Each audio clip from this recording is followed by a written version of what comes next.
Today we're talking about tips for hiring MBA admissions consultants. So think about what the person is going to do for you in this process. Are they going to be just a proofreader and somebody who will practice video interviews with you?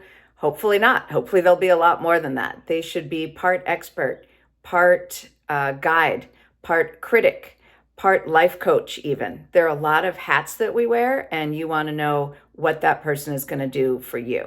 Tip 2 is think about what the details of the MBA consultant and the applicant are going to be, the details of that relationship. So if you're interested in one of the all-inclusive, comprehensive packages with the firm, find out what that includes. Find out how many people you'd be working with. Are you relying on somebody to check with a colleague informally, or would there be formal touch points along the way?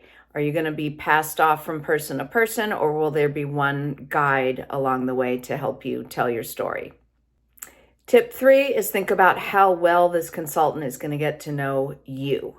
They should not be putting you in a box. Everybody is not one size fits all. You're not just a banker, a consultant, or a non-traditional applicant. You are you, and they need to help you tell your story by getting to know you from scratch and helping differentiate you. And the next tip is, how are they going to help you tell your story? So they're not going to just say, okay, you're a banker, so therefore this is the approach we're going to take, ideally. So what you want is somebody who's going to figure out what your unique differentiators are. What is their process to find that out about you? How are they going to push you to think more deeply about experiences you've had in your background? So ask that in the beginning to get a better sense of the how behind all the what's that they're saying. The next tip is to think about, is this consultant knowledgeable about this whole process? Did they get an MBA themselves, or did they work in admissions? Are they following best practices, the latest trends in admissions, and understanding how schools might be different from other schools? Get to know how they keep up to date. Tip 6 is figure out why the consultant chose this role. I don't know how you could do a good job in this role without loving people. You should want to get to know people, want to see them succeed, and be very, very in tune with what that person needs and how best you can help them. It doesn't hurt to ask a consultant you're talking to why they do this job. The next tip is figuring out if a consultant can help you find your best match in a school.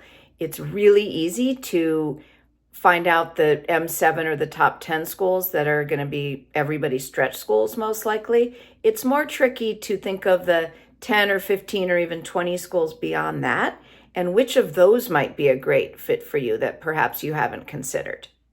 The next tip is figuring out if the consultant's motivations are aligned with yours. So sometimes people are supposed to get a certain admit rate, and therefore they might not guide you toward applying to stretch schools. And that affects obviously your school selection, but it affects maybe whether you can reach your dreams or not. If they discourage you from applying to these M7s at all as part of your school mix, then maybe you can't reach your dreams with this person. And their goal should be helping you reach your dreams. Next, you want to think about how the person is going to work with you. So some firms have limits on number of phone calls or any kind of in-person video touch points. If that doesn't matter to you, then that's fine. But for some people, they want to have more face-to-face. Some want to have more email. Some want a mix, but you're not going to know unless you talk to the person about what they're expecting through the process and how their process works. And you need to find out at the beginning, because you might learn something that's a deal breaker for the way that you want to work. The last tip is closing the loop. So if you know that somebody is going to be someone you're not going to work with, just send them an email and tell them that. And don't stay on someone's calendar once you already know that you're going to work with someone else. Just cancel it and get that time back for both of you. So remember to stay tuned to our channels for lots more content and check out our blogs.